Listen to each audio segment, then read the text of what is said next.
Someone thought I swapped out my cheap pine boards for oak to achieve this look. Nope, it's just this technique, and I'm going to break it down for you step by step.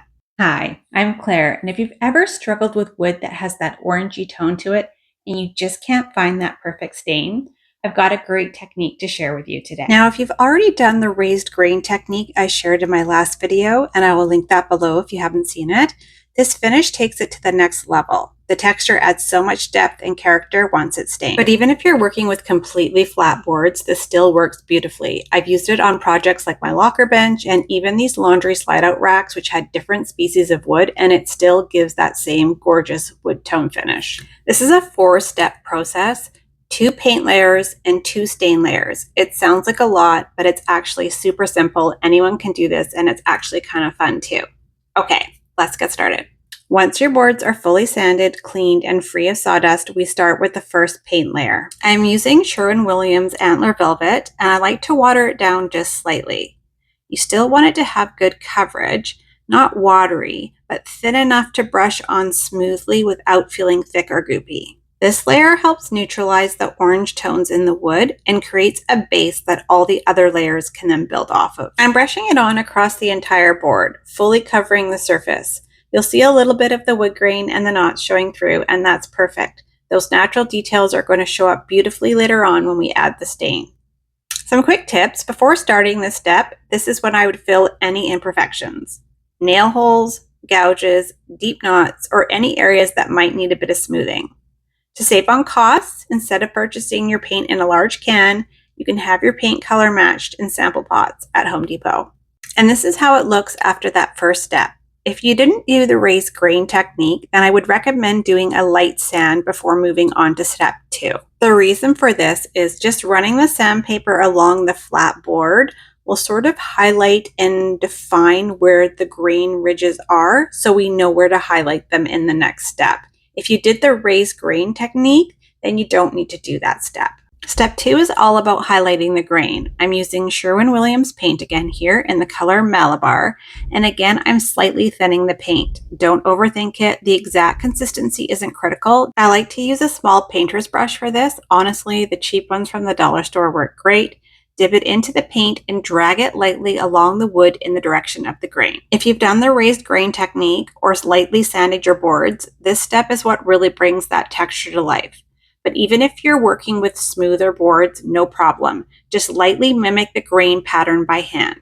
A tip for this is to keep a piece of scrap wood nearby with strong grain lines. You can use it as a reference to guide your brush strokes, but don't worry about it being too precise. This doesn't need to be perfect, because this paint is going to be gently blended into the board. So once the grain lines are painted on the board, I take that same brush, or you could even use a foam brush, and blend it in. Then I immediately follow up with a 220 grit sanding sponge. I love the Gator ones, and then lightly work that in. The sanding blends the color even more and softens the lines, giving it a natural layered wood look.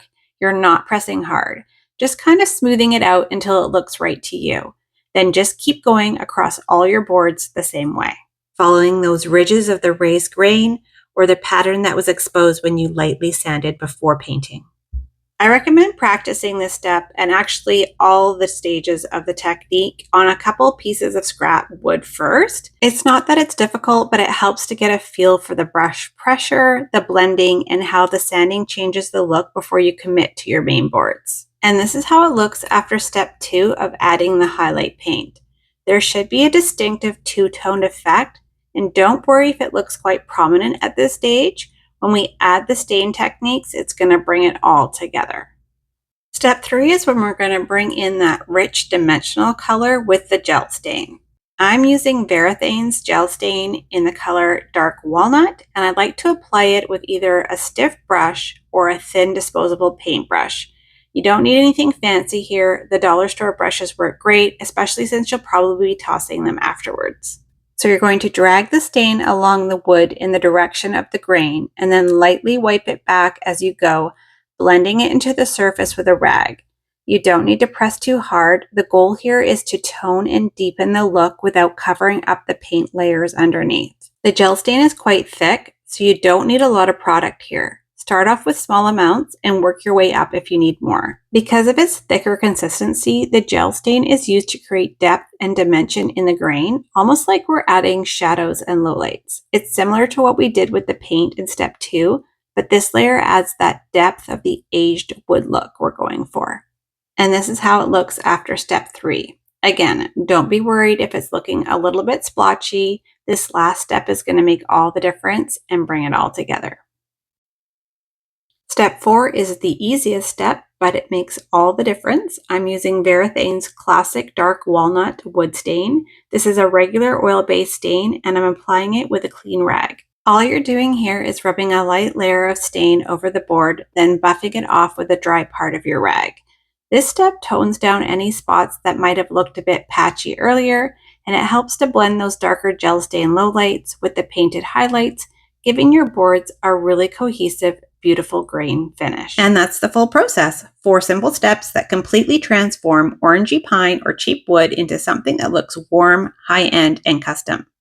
I love this technique because it's so forgiving whether you're working with texture boards or flat ones. It gives you that beautiful layered finish every single time. I'll be sure to link the beam tutorial below that inspired this technique, and if you found this video helpful, I would be grateful if you liked it.